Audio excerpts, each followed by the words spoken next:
পাথুরে পাহাড়ের বুক চিরে আকাশের খুব কাছাকাছি যেখানে নীরবতায় সবচেয়ে বড় প্রার্থনা, সেখানে দাঁড়িয়ে আছে হাজার বছরের সাক্ষী ধাঙ্কার মনাস্ট্রি।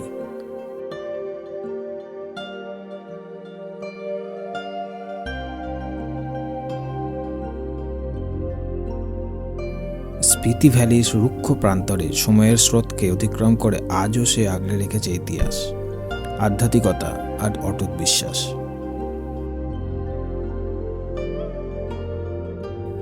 বাতাসে ভেসে আসে প্রার্থনার মৃদু ধ্বনি, আর প্রতিটি দেওয়াল যেন বলে সহনশীলতার এক অবিশ্বাস্য গল্প। আজকের যাত্রায় আমরা ছুঁয়ে দেখব সেই জায়গা যেখানে পাহাড় আর বিশ্বাস এক হয়ে যায়। স্বাগতম ধাঙ্কার মনাস্ট্রি, স্পিতি ভ্যালির অন্যতম প্রাচীন স্থান।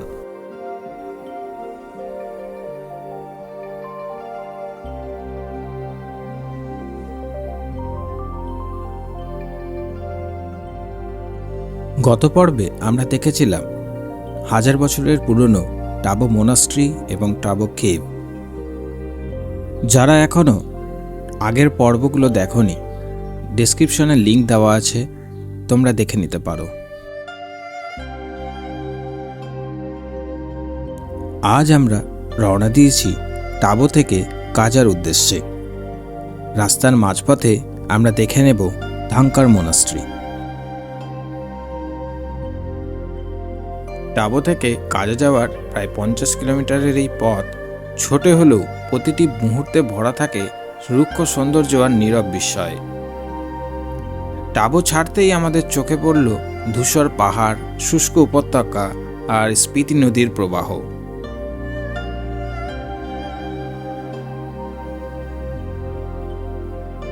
চারিপাশে গাছপালা খুবই কম, কিন্তু পাহাড়ের গঠন এতটাই নাটকীয় যে চোখ সরানো যাচ্ছিল না। কখনো রাস্তা নদীর গা ঘেঁষে চলে, আবার কখনো পাহাড়ের বুক চিরে উঠে যায়। রাস্তার প্রতিটি বাঁককে যেন ছবির ফ্রেমের মতো মনে হচ্ছিল।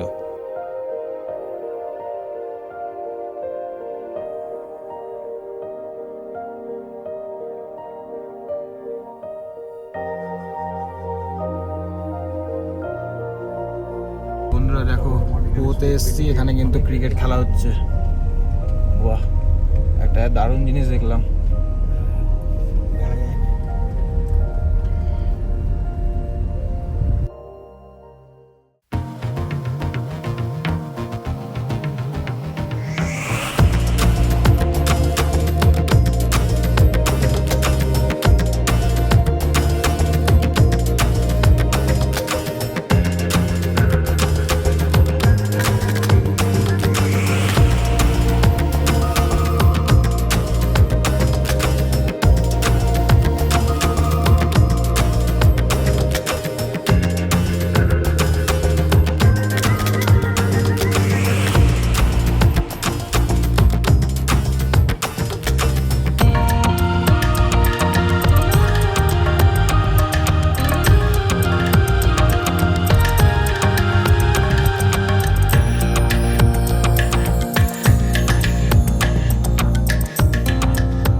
টাবো থেকে কাজা এই রাস্তার আবহাওয়া বেশিরভাগ সময়ই শুষ্ক ও ঠান্ডা।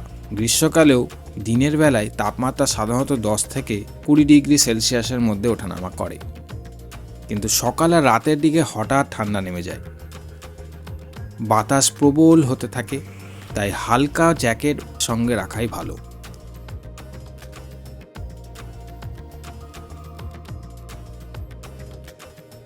এই রাস্তায় চলতে চলতে সবচেয়ে বেশি যে অনুভূতিটা আসে তা হলো নিঃশব্দতা।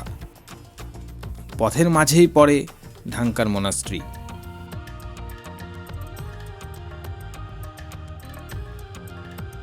আর দেখো পাশে ভিউটা অসাধারণ, কিন্তু আর এখান থেকে চারিপাশটা অসাধারণ লাগছে দেখতে, খুব সুন্দর লাগছে, দারুণ সিনিক বিউটি, অসাধারণ। আর এই যে ওপরে ধাঙ্কার মনাস্ট্রি। প্রচণ্ড রোদ, মানে এই টি শার্টটাও পরে আছি মনে হচ্ছে সেটা পরেও গরম লাগছে। তো বন্ধুরা, আমরা চলে এসেছি এখন ডাঙ্কার মোনাস্ট্রি দেখতে। তো এখানে পার্কিং করলাম গাড়ি, সামনেই মোনাস্ট্রি। আমরা প্রথমে পুরনো মোনাস্ট্রিটা দেখে নেব। এই যে উপরে যাব, এদিক দিয়ে উপরে ওঠার রাস্তা। প্রচণ্ড রোদ, খুব রোদটা খুবই কড়া। মানে এখানে এটা সামার সিজন এখন।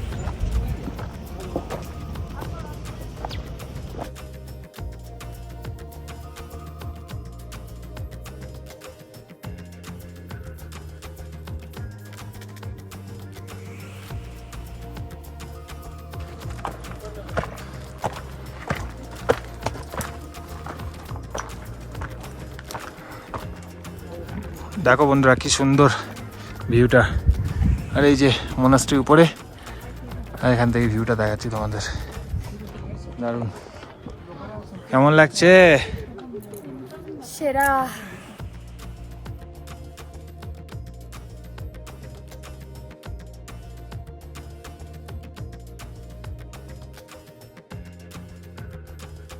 তো বন্ধুরা, সামনে দুটো নদীর সঙ্গমস্থল তোমাদেরকে একটু আগে জানালাম। স্পিতি নদী ডান দিক দিয়ে বয়ে আসছে, আর তিন নদী বাঁ দিক দিয়ে বয়ে আসছে। এই যে এটাই সঙ্গমস্থল। উপর থেকে কি লাগছে, কতটা হাইট।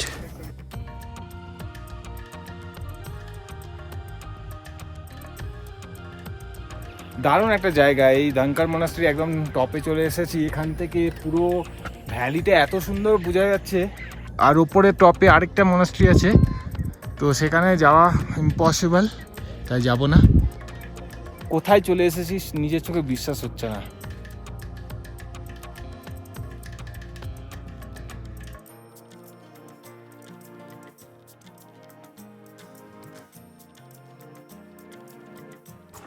তো এই জায়গায় আগে মানুষ বসবাস করত। এই এখানে একটা ঘর আছে, কিন্তু এখন লাগানো।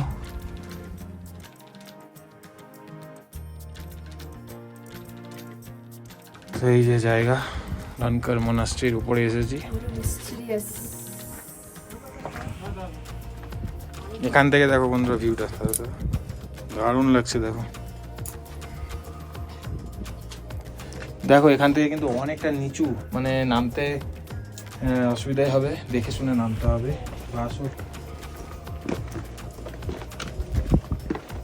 খুব সাবধানে নামতে হবে। ওঠার সময় তাও ঠিক আছে, নামাটা আমার কাছে মনে হচ্ছে এখানে বেশি ডিফিকাল্ট। স্পিতি ভ্যালির অন্যতম প্রাচীন ও রহস্যময় মোনাস্ট্রি হলো এই ডাঙ্কার মোনাস্ট্রি। হিমাচল প্রদেশের স্পিতি অঞ্চলে প্রায় 3800 মিটার উচ্চতায় এক খাড়া পাহাড়ের চূড়ায় অবস্থিত এই মোনাস্ট্রি যেন আকাশ ও পৃথিবীর মাঝখানে ঝুলে আছে। নিচে স্পিতি ও পিন নদীর মিলনস্থল, আর ওপরে অনন্ত নীল আকাশ। এই অবস্থানই ডাঙ্কারকে করেছে অনন্য।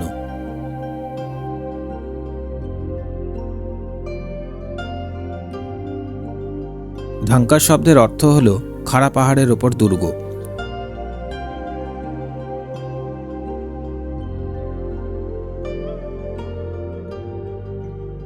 একসময় এটি শুধু ধর্মীয় কেন্দ্রই নয়, স্পিতি রাজ্যের প্রশাসনিক ও প্রতিরক্ষামূলক কেন্দ্র হিসাবে ব্যবহৃত হতো। প্রায় 1000 বছরের পুরনো এই মোনাস্ট্রি বৌদ্ধ সম্প্রদায়ের অন্তর্গত এবং আজও তা আধ্যাত্মিক চর্চার গুরুত্বপূর্ণ স্থান। এই মোনাস্ট্রির ভিতরে রয়েছে প্রাচীন ভাস্কর্য, থাঙ্কা চিত্র, মূর্তি ও পাণ্ডুলিপি, যেগুলো স্পিতির ইতিহাস ও বৌদ্ধ সংস্কৃতির সাক্ষ্য বহন করে। ছোট ছোট ঘর, পাথরের দেওয়াল আর প্রার্থনার মৃদুধ্বনি এক গভীর শান্ত অনুভূতি তৈরি করে। ये क्या हर साल होता है? मतलब ये कोई ये अक्टूबर में आएगा। ये नेचुरल उगता है ना। अच्छा, ये तो मेडिसिन पे जाते हैं, कैंसर को भी खत्म कर सकते हैं। विटामिन सी सबसे ज़्यादा सी। अच्छा। अब गूगल पे सर्च करो तो इसका बेनिफिट तो पता नहीं कितने बता रहे हैं। ये बाहर एक्सपोर्ट भी होता है? बाहर होता है, शिमला में बनते हैं, इसका जूस वगैरह बनाते हैं, पर उसमें तो सिरप बनाते थे ये लोग। अच्छा अच्छा। फिर चीज़ें मिला देते हैं ना, स्वीट वगैरह कर देते हैं। ये ऑरिजिनलिटी खत्म हो जाता है इसका। ये तो वही है ना, अब उस जो वहाँ से जैसे हम जब मार्केट जाते हैं सब्जी खरीदते हैं, हाँ। जो आलू तो पसंद नहीं आते हैं इम्प्योरिटीज डाल देते हैं। उसको उसको हमें किसी और चीज में बना के टूट जाते हैं ना, जो टूटा हुआ वो तो उसका निकल जो जाता है, वो वैल्यू है सब वो खत्म हो जाता नहीं है। सबको इकट्ठा करके फिर उससे जूस वगैरह वही बनाते हैं, আচ্ছা। पर ये ओरिजिनली लेके অরিজিনাল कितने का है 200 का এটা আমরা নিচ্ছি একটা পাউচ 200 টাকা শিবক থাম।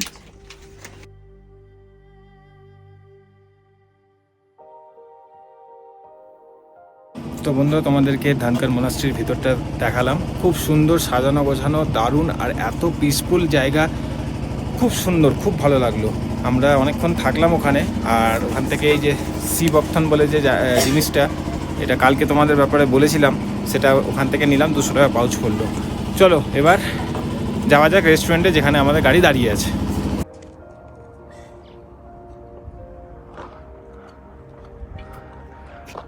ধানকার মোনাস্ট্রি শুধু দেখার জায়গা নয়, এটা কিন্তু একটা অনুভব করার জায়গা।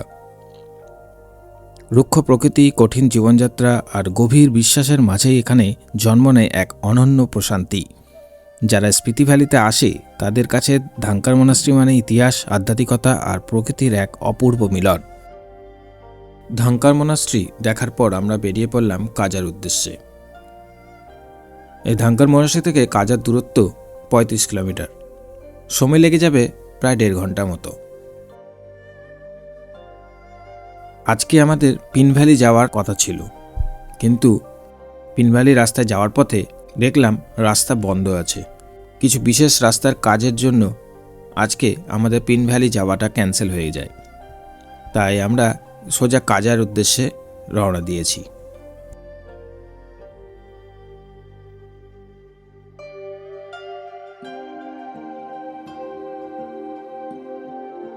ধানকারের পাহাড়চূড়া ছেড়ে নামতেই চোখে পড়ে স্পিতি নদীর সরপিল ধারা।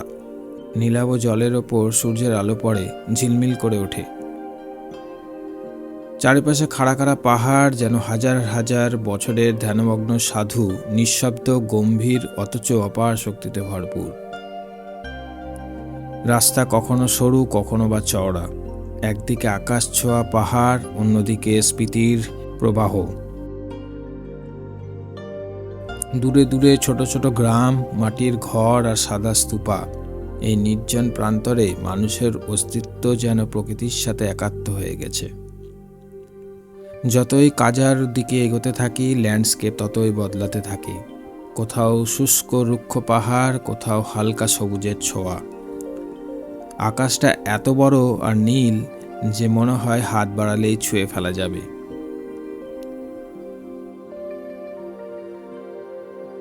আমরা পৌঁছালাম কাজা শহরে, আর এই কাজার রাতের জীবনযাপন কেমন হয় সেটা তোমাদের সাথে শেয়ার করব।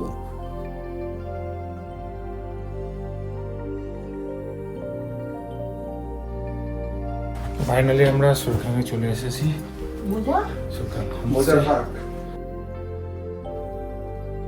এটা একটা রুম, ট্রিপল শেয়ারিং। রুমে বেশ ভালোই, আর এখানে কিন্তু হিটার ব্যবস্থা আছে, আর এখানে এক্সট্রা বেড রয়েছে, আয়না।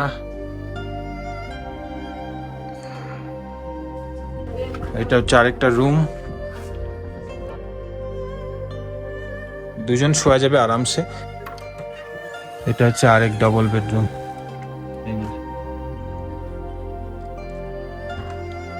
এটা আরেকটা ইন্টারকানেক্ট রুম। টোটাল এখানে আমাদের 3টে রুম, ডাবল বেডরুম 2টো রয়েছে, আরেকটা রয়েছে ট্রিপল বেডরুম, যেটা তোমাদেরকে দেখালাম। এটা হচ্ছে ডাবল বেডরুম, 2টো ইন্টারকানেক্ট একসাথে। বেশ ভালো, পরিষ্কার পরিচ্ছন্ন। শুধু একটাই এখন লাইনটা যাতে চলে আসে, লাইন নেই এখানে স্পিতিতে। পুরো খুব সুন্দর, বেশ ভালো, দারুণ লাগলো কিন্তু এই সুরখান হোমস্টের রুমগুলো। A few moments later. বাবা, ভাবা যায় স্বর্গ কাছ থেকে দেখার। স্বর্গ কাছ থেকে পেয়ে গেছি। সামনে পাহাড়, এরকম কুমার শানুর গান, পাহাড়ে বরফ, পাহাড়ে বরফ, আর কি চাই। সোনায় সোহাগা। পুরো স্পিতি ভ্যালি রোড সার্কিটে এমন একটা জায়গা আছে যেটা একেবারেই আলাদা। এমন কিছু সুবিধা এখানে আছে যা টাবো, নাকো বা অন্য কোনো গ্রামে দেখতে পাওয়া যাবে না। আর সেই জায়গার নামই হলো কাজা। স্পিতি ভ্যালি ঢোকার পর সিমলা আর মানালির পর যদি কোনো জায়গাকে তুলনামূলকভাবে সবচেয়ে ডেভেলপ বলা যায় তাহলে সেটা নিঃসন্দেহে কাজা। ছোট হলেও কাজা দেবে বড় শহরের মতন প্রয়োজনীয় সব সুবিধা। বেরিয়ে পড়লাম সন্ধ্যাবেলা কাজা শহরের সেই নাইট লাইফটাকে নিজের চোখে দেখে নেওয়ার জন্য। এখানে সমস্ত কিছু পাওয়া যাবে। মার্কেটের ভেতরে ঢুকেই দেখতে পাওয়া যায় প্রতিদিনের জীবনের জন্য দরকারি সব কিছু, জুতো, জ্যাকেট, গ্লাভস, স্নো শু, স্লিপার সবই পাওয়া যায়। এটিএমও আছে, যাদের ক্যাশের প্রয়োজন হবে তারা এখান থেকে টাকা তুলে নিতে পারবে। তাই ট্রিপে এসে হঠাৎ কিছু দরকার পড়লে চিন্তার কিছু নেই। क्या नाम है तेरा? करण। मेरा नाम प्रिंस। कहाँ का है रे? बिहार, गया जिला। गया से। और तू? मैं भी बिहार। बिहार से। दोनों एक जगह पास का गाँव के। তো এরা দুজনেই মেনটেনেন্স করছে এখানে কিচেন, মানে রান্না বান্না চলছে আর এখানে বসার ব্যবস্থা রয়েছে। এখানে রান্না আছে। ये कब चलाता है रे? ये ठंड में जलता है। ठंड में ना?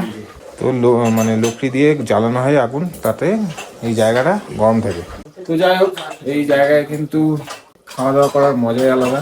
তো এখানে এসছে বন্ধুরা, দেখো চিকেন আর রুটি আর মটর পনির। অল্প অল্প করে দিচ্ছে, আমার কিছু বেশি কোয়ান্টিটি দিচ্ছে না।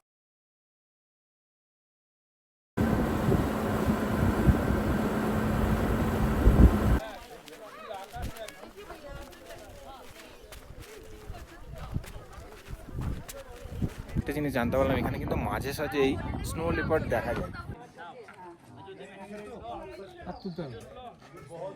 আমরা এখন আছি হিকিমে, ওয়ার্ল্ডের সব থেকে হাইয়েস্ট পোস্ট অফিসে।